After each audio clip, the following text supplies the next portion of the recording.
Yo, top Billin to ya, Dog Nation. In addition to subscribing to this channel, join me at www.patreon.com/committedtotheg for exclusive film studies, recruiting chatter, and a sick-ass weekly podcast dedicated to your future natty winners, the Georgia Bulldogs.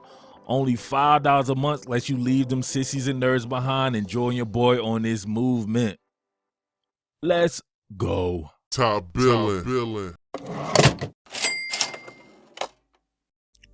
All right, y'all. Can't wait for this one right here. Georgia going to LSU. 2 pro-style schemes, putting uber athletes into the NFL. I love it. I absolutely love LSU football. Same thing with Georgia football, man. Anytime you can take the best of the best and put them in stuff that we can see on Sundays and have that translate, that's how you build your program into something extraordinary to me. So look at this right here. Talking about the Dogs being able to defend this vertical attack with some of these monsters that LSU has at receivers, like Justin Jefferson. That's going to be the guy that we're going to have to target right here. So with that being said, man, you check this out right here. Look how they run this right here. This is what you would consider pro personnel. For the most part, pro personnel, because you have 2 backs in there, but you actually have the fullback, Torrey Carter, lined up at an H-back. So you have essentially 21 personnel, but it's being masked as 12 personnel, and you have 2 uber freaks at receiver. So they're countering this with an 8-man box. So they're playing cover 3 here. So being able to defend that, man, it's going to take a Herculean effort. But I think the Dogs may be up to it, or at least if there's any team that should be up to it, should be the Dogs with the type of personnel that it has in its secondary. So you would see the strong safety being walked up here, just like J.R. Reed. Then you have your man on the back end playing a single high safety. Think of that as Richard LeCount. And I love the Gators too, because they're doing the same type of stuff, man. They have the same type of personnel. So it's good. And that's another opponent down the line that you'll see. So this is a very good study right here. But check this out. You got play action, Y all goes.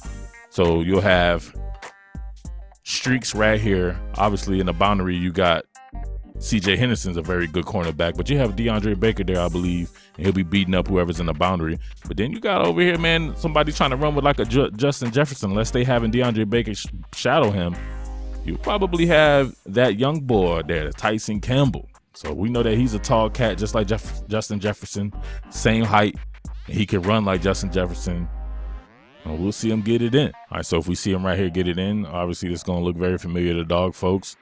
Quarterback under center. Double wing set right there. Play action, back to the basket, play action fakes. You see them down here in the field side where Justin Jefferson is. They're in off-man coverage with the cover 3-man. So you can't get beat deepest of the deep.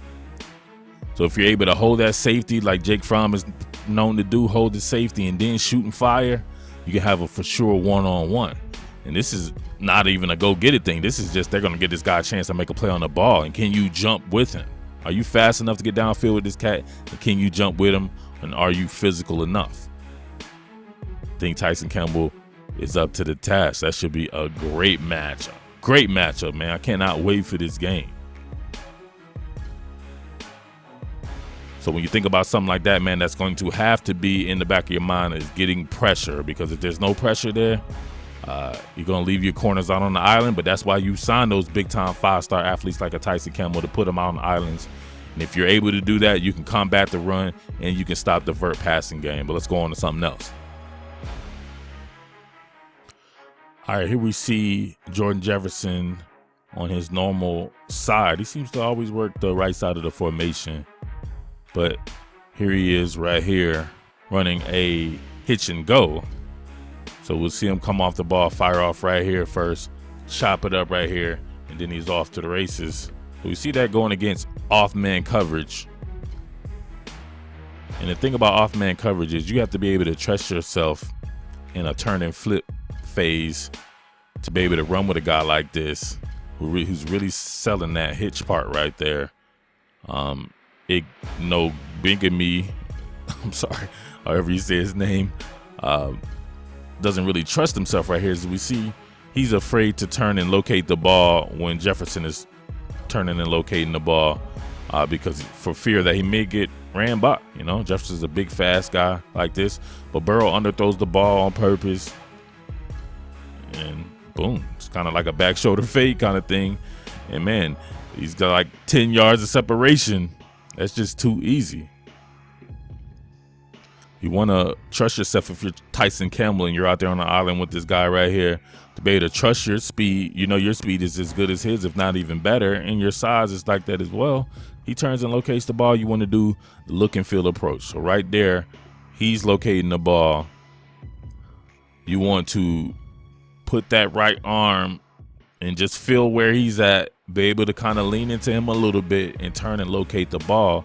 So being able to feel him, not necessarily have to look at him to see where it's going on, but aiming to feel, so then you can do your duty and your due diligence on locating the ball as well.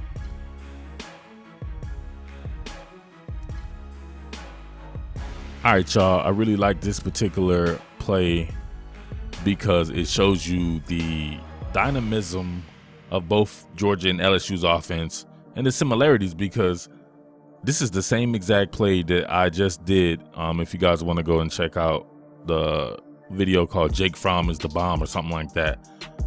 This post over, this Yankee concept here, it's the same exact play that Georgia had an explosive touchdown, except this one went to the over route. So you have Justin Jefferson right here running an over route this way.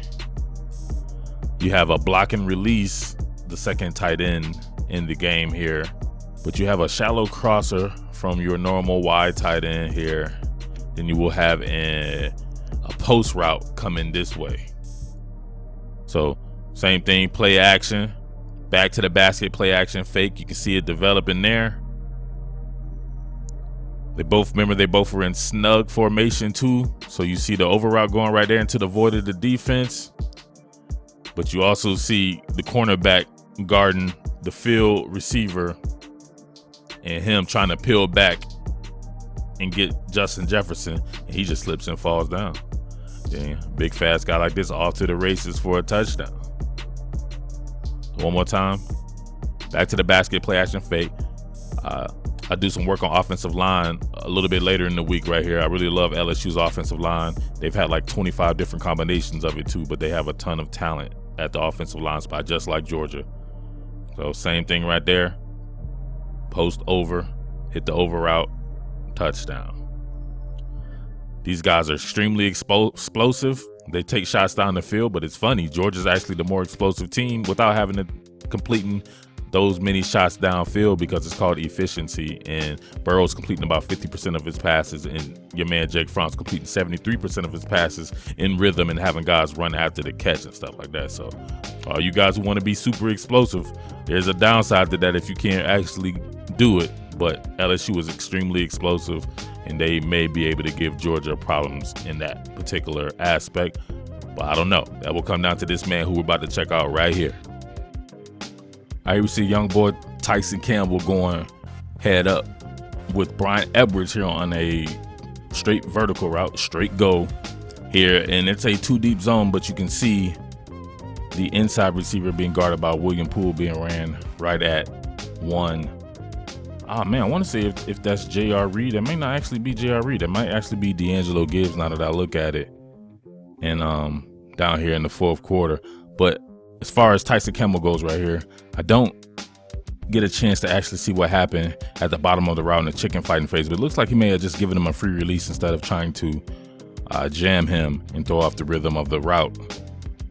But you see right here, gives him a free release. And even though he's fast as I don't know what, he just flat out gets beat downfield. And it's such a perfect throw that, look, those type of throws are almost indefensible if you can't be in phase. He's right there on his hip pocket, but he's clearly a step behind. So he needs to be really hip to hip, not one leg behind, to be able to defend something like that. So that was pretty much easy pickings.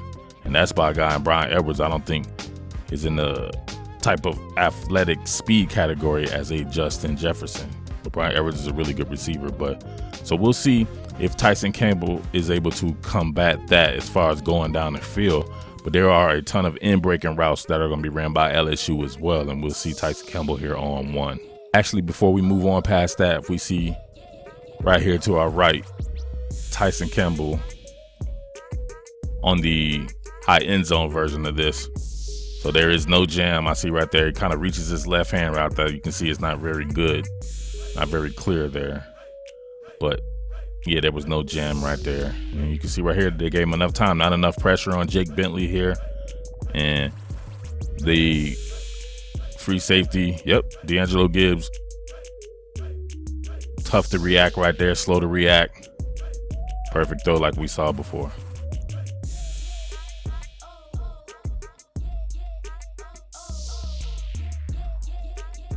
All right, last one here. All the sissies and nerds have gone now probably for like 3 minutes. But remember, if you're not a sissy and a nerd, join your boy at www.patreon.com/committed to the G.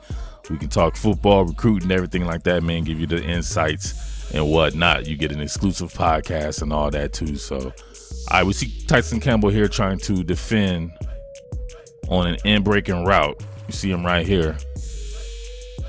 I think he's matched up with Brian Edwards again. And we know we saw Justin Jefferson running that over route. And we see Tyson Campbell doesn't do a good job here of absorbing the jam and quickly flipping his hips. So you see right there, he's beat by like a step.